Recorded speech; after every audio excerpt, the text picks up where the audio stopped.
আজ 15ই আগস্ট, স্বাধীনতা দিবস। ভারতের ৭৯তম স্বাধীনতা দিবস। না, স্বাধীনতা দিবস মানে নারীদের স্বাধীনতা নিয়ে আমি কিছু বলবো না। আজ একটা অন্য কথা বলতে এসেছি। তাহলে শুনুন। বর্তমানে বাঙালিদের কাছে স্বাধীনতা দিবস মানে উৎসব আর উচ্ছ্বাসের দিন। কেন বলছি? তাহলে শুনুন। রাস্তাঘাট, বড় বড় রেস্তোরাঁ, শপিং মল, আমাদের যে পতাকার 3টি রং, সেই 3টি রং দিয়ে সুন্দর করে সাজানো হয়েছে। শুধু তাই নয়, আপনি শপিং করতে যান, সেখানে 50% অফ পাবেন। আপনি গহনা কিনুন, সেখানে মজুরির ওপর 25% অফ পাবেন। বিউটি পার্লারে যান, যদি আপনি কিছু করান, মানে ফেসিয়াল, অনেকেই তো ফেসিয়াল করান, সেখানেও কিন্তু 599 টাকার ফেসিয়ালটা আপনাকে 399 টাকায় দেবে। তাহলে এটা উৎসব হলো না? আমি যদি কিছু ভুল বলে থাকি ক্ষমা করবেন। আসলে এই যে অফারগুলো, এই অফারগুলো তো আমরা দুর্গাপুজোর আগে পাই। এই স্বাধীনতা দিবসের দিন কেন?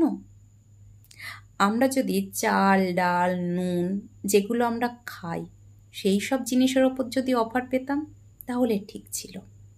এগুলোতে কিন্তু কোনো অফার নেই। আপনার যেগুলো প্রয়োজন নেই, যেগুলো দরকার নেই, তাতে অফার পাচ্ছেন।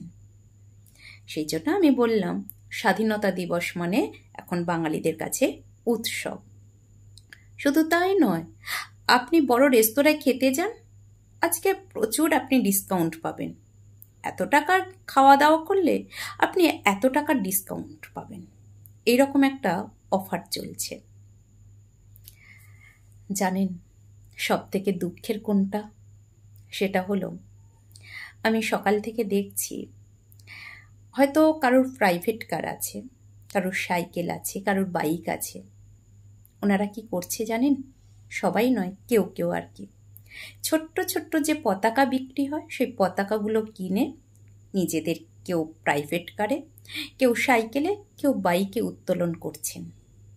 ঠিক আছে, উত্তোলন করছেন, করুন, কিন্তু পরের দিন যেন এই পতাকা সুন্দরী রাস্তার দুপাশে কিংবা ডাস্টবিনের পাশে পড়ে না থাকে। এগুলো দেখলে চোখ দিয়ে বড্ড জল আসে। আপনারা ভুলে যাবেন না, আমরা আজ পতাকা উত্তোলন করছি রক্তের বিনিময়ে। রক্তের বিনিময়ে আজ আমরা পতাকা উত্তোলন করার অধিকার পেয়েছি।